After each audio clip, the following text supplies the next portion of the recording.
Mr. Chair. Pero para clear, no? Para I want to understand din. So, Honorable Castro, para clear tayo, no? Ikaw naman, ayaw mo pang i-implement yung 5 subjects. Kasi tinatanong sa akin na ng teacher, ba't hindi pa ma-implement? But on your part, sinasabi mo, tama ang DepEd, wag mo na implement yun. No, not that. But you're asking pa for hindi the po. process. Kaya tinatanong ko lang po, no, ano po yung mga naging proseso na, kasi hindi naman basta-bastang So, magtatanggal hindi nga ka. kayo sang-ayon. Depende Yes. muna sa proseso. Yes. Para maliwanag tayo sa teachers na nakikinig sa Pero atin. hindi po ako, hindi po ako tutol doon Kung sa, tama ang DepEd, wag mo nang implement yung 5 subjects sa grade 1. I know. Ang sinasabi ko lang, Mr. Chair, so, halimbawa, katulad sa mathematics, paano nila na-decide na tatanggalin itong mga subject na ito at hindi. So, yun lang naman yung yung Pero differences. sang-ayon po ba kayo? So, na okay lang po. bawasan na yung subject sa grade 1 para yung mga teachers naman natin. Yung Magna Carta for Public School Teachers, nakalagay doon, maximum 6 hours. Tapos gusto natin maraming subjects. So kung talagang we want to be true to our teachers, let's take a stand. Na tama yung But if you are not with us there, okay din sa akin, wala akong problema. But dapat maliwanag tayo dahil nakikinig sa atin. Parang iba rin, Mr. Chair, yung yung sinasabi natin dito na hindi naman tayo tutol kung bawasan or dagdagan yung mga topic. Hindi nga kayo sang-ayon. Hindi kayo sang-ayon na sa grade 1 ay ma-implement immediately yung 5 subjects lang na English, Filipino, GMRC, Mathematics, and SICAP. Hindi kayo agree. Agree naman, Mr. Chair. Kaya lang gusto nating makuha din yung science is traditionally grade 2, grade 3 pa. Ito grade 1 pa lang. Grade 1 yun. That's English and Filipino nila. So, sang-ayon tayong lahat para maliwanag. Na-implement na sana ngayon. Sang-ayon tayo, Mr. Chair, doon sa pagbabago, doon sa curriculum na makakabuti sa ating mga learners, sa ating mga estudyante, and of course, ikabubuti rin ng ating bayan. No? Sige. So, Congressman Franz, right now, hindi mo pa masasabi na sang-ayon ka sa proposal na 5 subjects sa grade 1. Sa ngayon, hindi mo pa masasabi yun. Well, we have to take as a para whole maliwanag ang stand natin kasi tinatanong ko ng Mr. Chair, teachers sa iba-ibang teaching groups kung tayo ay sang-ayon na doon. Ako sang-ayon ako because gusto ko mabawasan yung subjects. Tingin ko ang kailangan natin functional literacy lang, reading, and basic mathematics. Ang teachers natin, grade 1 pa lang, hirap na sa dami ng competencies. Kahit yung most essential learning competencies, ang dami niyan. So, para maliwanag, pag tinatanong ako, pag umiikot ako, tinatanong ako bakit hindi pa ma-implement kahit sa grade 1 na mabawasan sila kasi the Magna Carta states dapat maximum of 6 hours of teaching. Pero sa dami ng competency, sa dami ng subjects, grade 1 pa lang, ang dami yung oras nila, nagiging minimum ang 6, hindi maximum.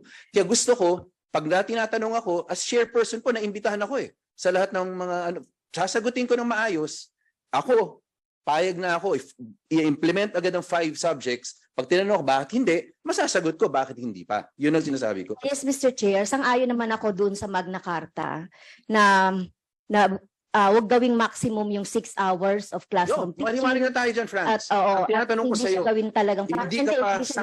hindi ka pa boto na ibaba to 5 subjects ang grade 1. Hindi po yan yung hindi po yan yung That's tamang question. Franz, are you for it or against it? I'm for the revision po. What revision? But what revision are you for? Kaya nga po tinatanong natin so hindi pa, sa DepEd. Hindi ka pa on board na babaan natin yung subjects to 5 subjects. That's the, okay. So sa iyo, mas okay pang mas madaming subjects pa rin. No naman, Mr. Chair. Titignan lang natin paano tayo kasi yung mga subject na determine mula sa primary grades, intermediate, hanggang sa junior high school. And then, nire-review pa rin naman yung senior high school. So, yung proseso lang po. Kasi sinasabi nila, bago magka-reform, kailangan hanggang 12. Buo. Ayaw nyo rin ang unahin natin yung pinaka-basic, grades 1 to 3. Hindi rin kayo sang-ayon doon. Hindi naman, sir. Hindi naman, Mr. Chair.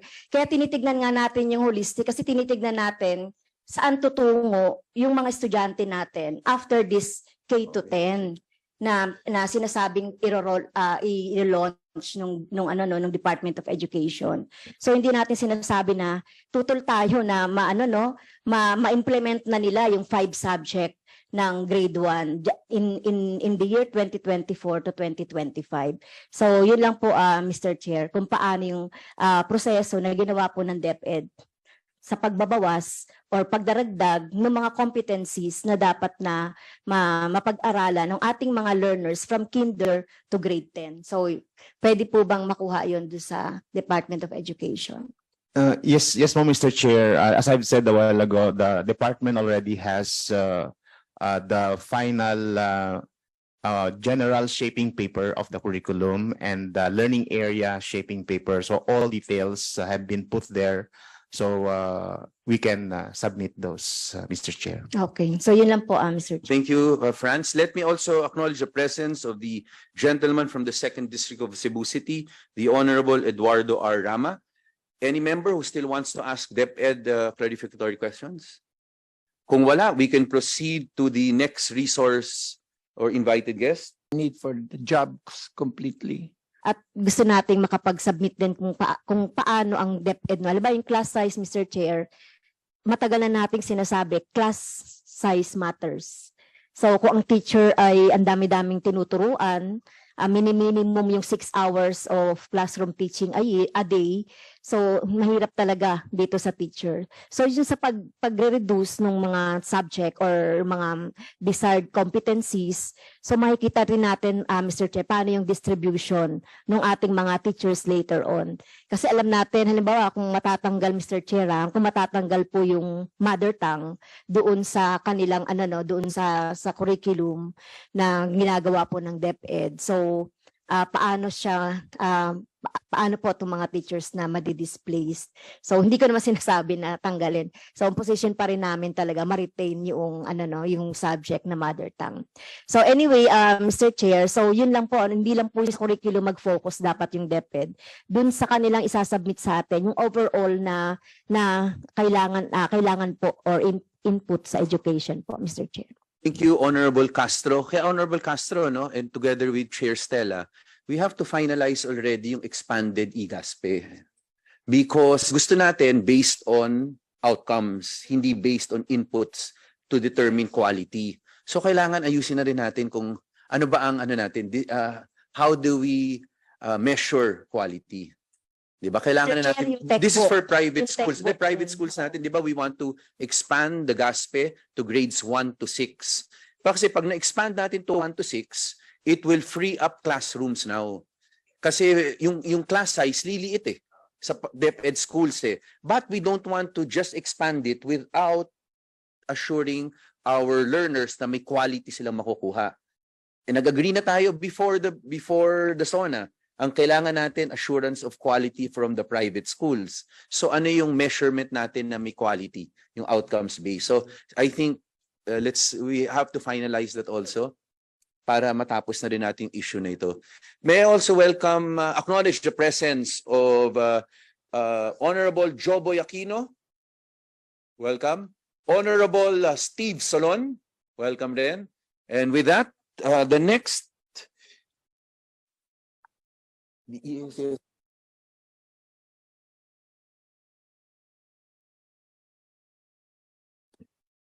we call on FAPSA, Dr. Reynaldo Chua Jr.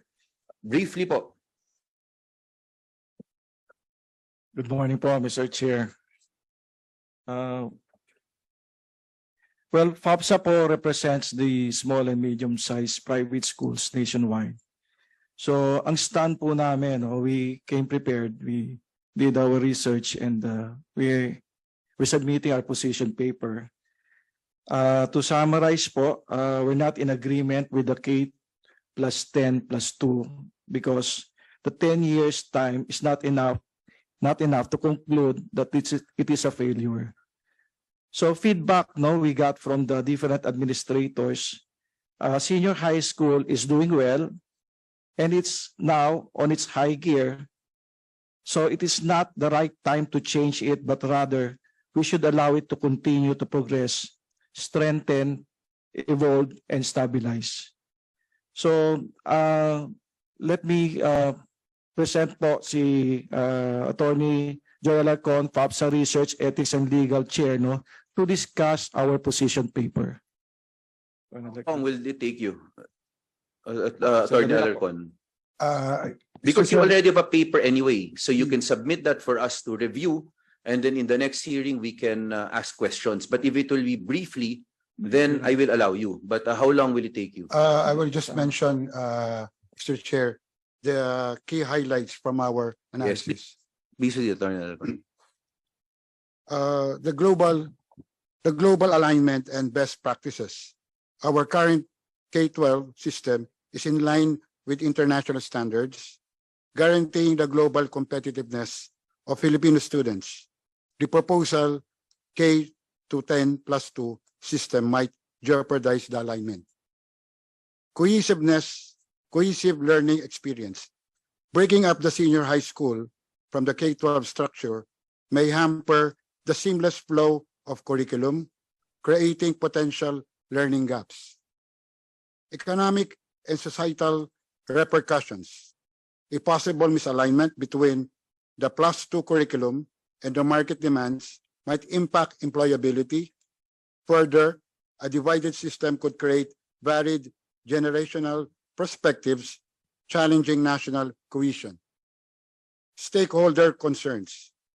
Feedback reveals students, educators, and parents have reservations about the shift, voicing issues around consistency, administrative burdens, and student well-being.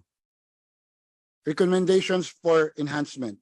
Instead of a complete overhaul, we suggest targeted enhancements within the current K-12 framework with specific attention in infrastructure, faculty, and curriculum. Regular reviews and broader stakeholder engagement can refine the system. In sum, while the intent behind the K-10+2 proposal is recognized, the associated risks, as per our research and deliberations, appear to overshadow its potential advantages. We fervently advocate for the retention of the integrated K-12 framework, underscoring global alignment, continuity, and inclusive development. We humbly request the Committee on Education and the honorable members of the Philippine. Ang sunod natin, who are present here this morning, iba kasi nasa ano pa rin, nasa not present physically, ano? Attorney Cocopea from the private sector, Attorney Crispin Manawag, yes. Yes, Mr. Chair, good morning, and good morning to all the members of this committee and to our resource persons present here today, online and physically. For Cocopea, Mr. Chair, of course, we will be submitting our position papers and expounding on most of our comments. But for today's meeting, Mr. Chair, may I just share general comments for the meantime.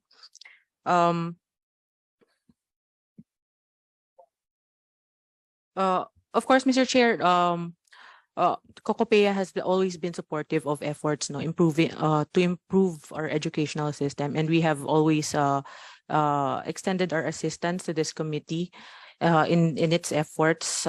For the subject bill for today's meeting, just as I've mentioned, general comments. We believe, Mr. Chair, that the current curriculum was basically designed to address the long-standing issues of our education system when it was first implemented and passed. It focuses on developing critical thinking, problem solving, and as you've mentioned earlier, it had the promise, or it made the promise of producing ready graduates that are ready for employment, basically. And we still believe in that promise, Mr. Chair. And I think we just need to come up with improvements in the implementation of the curriculum. Our experts are ready to be consulted with by the committee and share their experience in the field in the implementation process. We believe our efforts should be directed towards refining and enhancing the existing framework to meet the evolving needs of our learners and, of course, our teachers as well. And one of our considerations as well, Mr. Chair, is that a possible change in the curriculum, especially in the current landscape, we are basically reeling in from the pandemic. What we need is a consistent and the steady educational framework, and the possible change in the current curriculum may have unintended consequences that may also affect both public and the private education, both the public and private education systems. On that note, Mr. Chair, we will be submitting our position papers discussing all our points and other recommendations as well. We undertake to submit it, at least perhaps give us a week, Mr. Chair, then we'll give you all our recommendations. Thank you, Attorney Christine. Any questions from any member to Kokopea? Just one question, Attorney Christine. So you Yes, Mr. have Chair. reviewed the proposed K-12 recalibrated curriculum? What we received, Mr. Chair, is the substitute bill. No.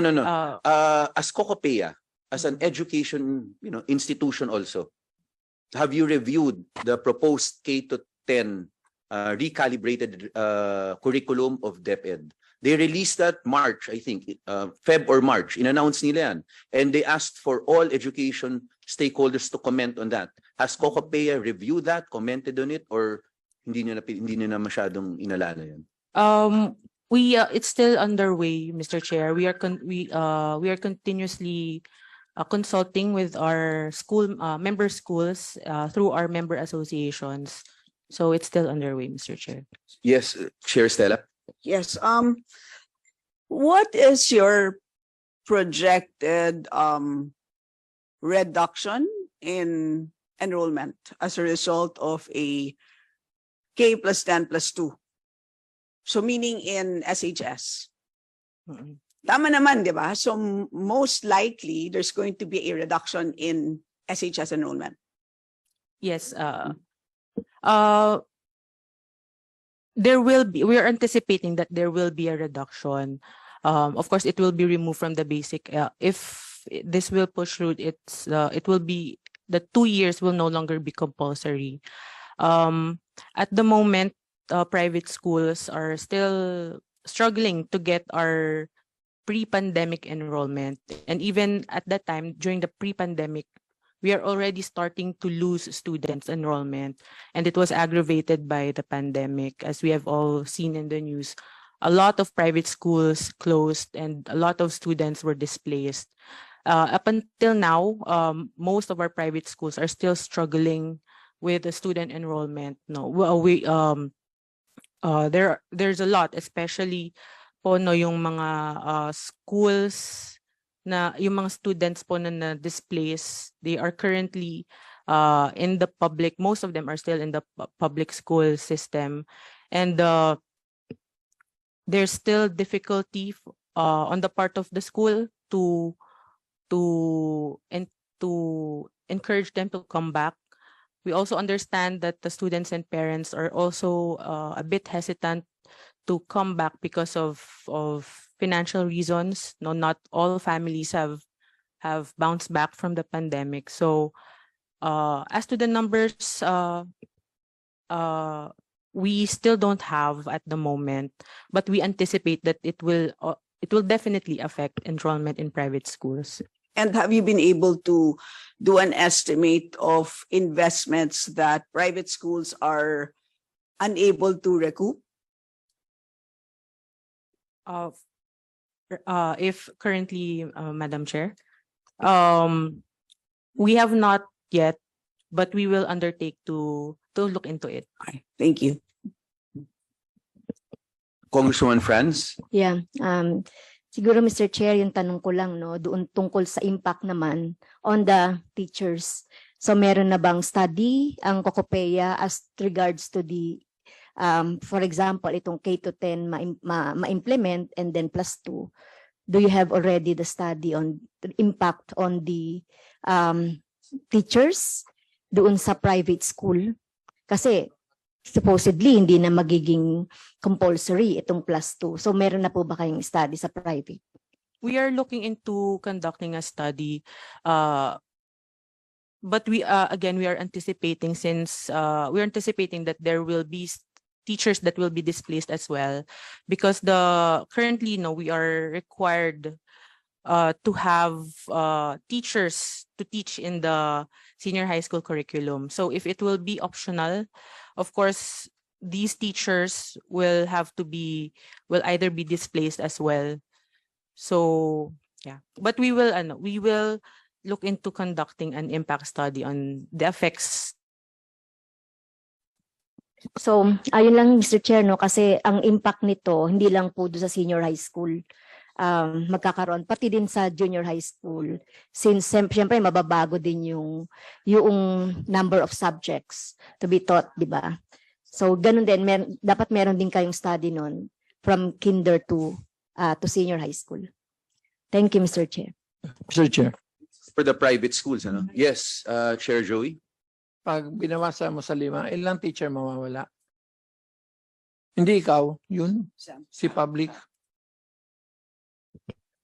Mr. Chair, in terms of the number of subjects, we were able to reduce that from 7 to 5. But in terms of time allotment, it's practically the same. So Ano yan, magic?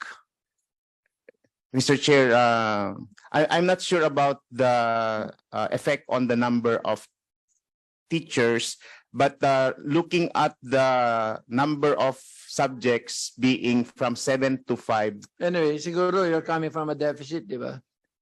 You have a teacher deficit, so now you can Yes. fit them in.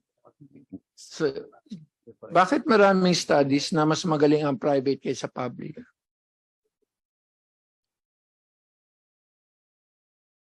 Yes. Ikaw? Sam? So, Deped? oh. Yes.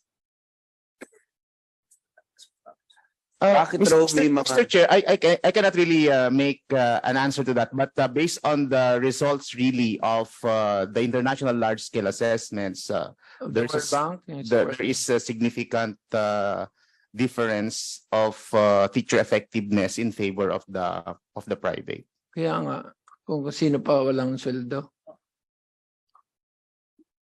Huwag kang magalit, Franz, ha? So it must be the management incentive system. Yung, ay, ang gulo. When will we ever get education right? Ay, kung nyo, tapusin nyo na. Thank you, Chair Joey. Pero Sam, we need those figures. I already asked that question in EDCOM 2. Walang mawawalan trabahong teachers nasabi na sa amin. Kasi gagamitin na naman ng iba yan So I want that submitted here para klaro tayo na hindi, because in fact, ang problema nga natin ngayon, sinasabi ng teaching association sa amin, sobra raw burdened na raw sila sa dami ng trabahong pinapagawa sa kanila. And this will enable them to be able to free up time to be able to study, to do research. Sinasabi natin, again, may nag-comment kasi, Chair Joey, Chair Sela, Chair Congresswoman Franz, may nagko-comment na it's not merely the curriculum. And that is correct. Hindi naman curriculum lang ang problema Part of the problem really is that we have burdened our teachers with too many subjects Ang gusto natin, lahat na lang, hindi lang subjects, pati na non-teaching functions, binigyan rin natin sa ating sa ating teachers. Class size. So, again, please, wag kayong, don't misinterpret us na yung curriculum lang ang tinatarget namin. The moment we revise this curriculum, we have already passed the Excellence in Teacher Education Act, which is supposed to upskill our teachers. But they need time. The teachers need time to be able to study. Sabi ni Chair Joey, kailan matatapos maayos ito? I think this is the time, kaya natin ngayon. But we just have to put our heads together. And tama na muna yung politika. Ayusin natin ng tama ito. Because alam naman natin lahat ano ang problema It's a matter of us really doing the right thing. Yes. Mr. Chair Stella.